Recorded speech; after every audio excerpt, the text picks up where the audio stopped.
Today we will look at the behavior that ruins relationship, but before starting hit a subscribe button so you never miss out any update from our channel. Let's dive into the video. Why love fades and people in relationships grow apart is one of life's great mysteries. What prevents us from maintaining the passion, attraction, admiration, and closeness we once felt for our partner?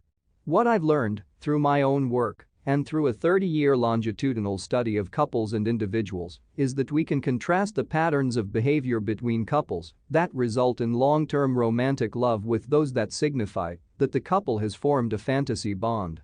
A fantasy bond is an illusion of oneness with a partner, a concept elucidated by my father Dr. Robert Firestone.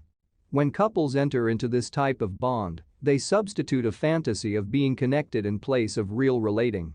They put form over substance, and the relationship starts to deteriorate. The degree to which an individual in a couple enters into a fantasy bond exists on a continuum. In the beginning, people usually open up to one another.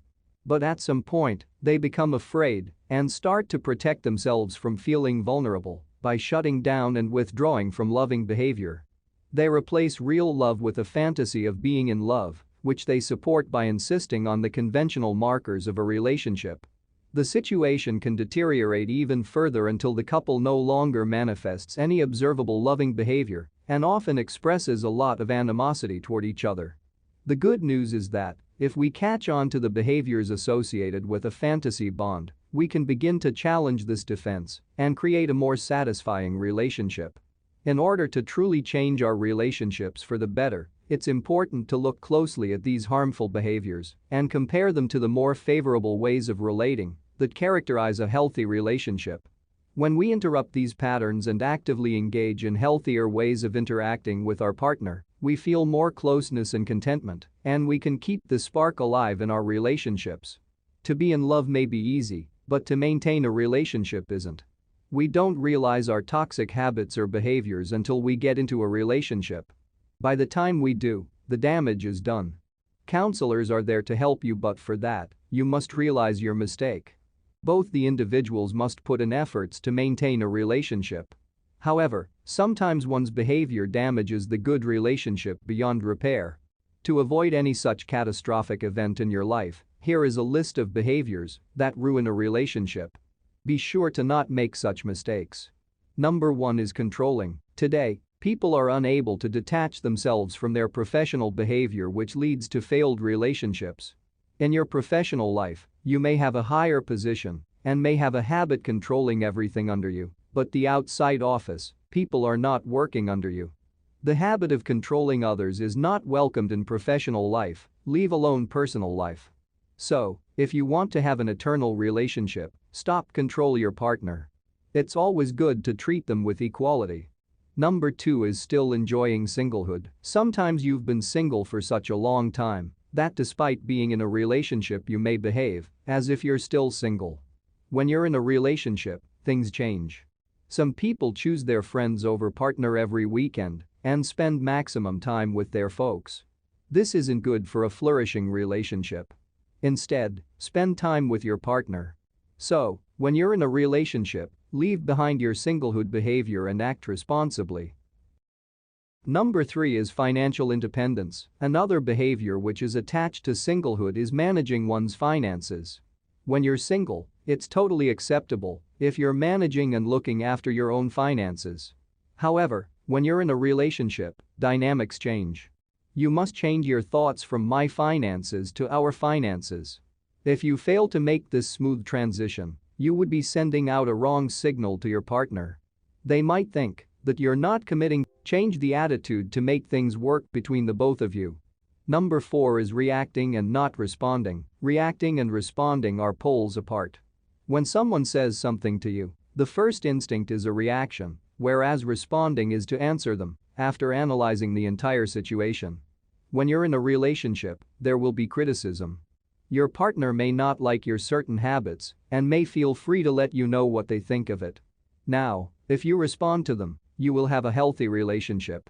However, if you react to it, you might push them away from you. You should be open to suggestions and ideas. Number 5 is excess criticism. No two people have similar habits or behavior.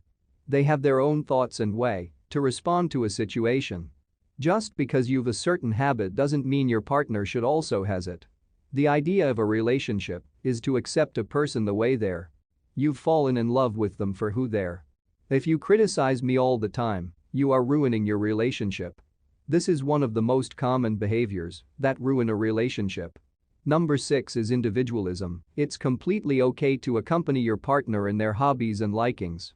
Whilst you're doing to make sure you don't lose your individualism. You also have certain hobbies, likings, and dreams.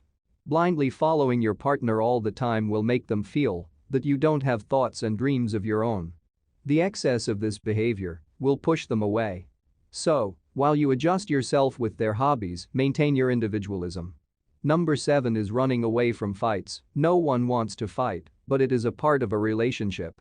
Experts recommend that one should not let small grievances build up to something big and wait for it to explode. There will be differences between both of you. Whenever those differences surface, it's suggested to talk it out. It's important that you respect each other's opinion and don't let small differences and grievances pile up just to explode and relinquish your relationship one unfortunate day. Number 8 is excessive sensitive and insecure. Your partner isn't your property.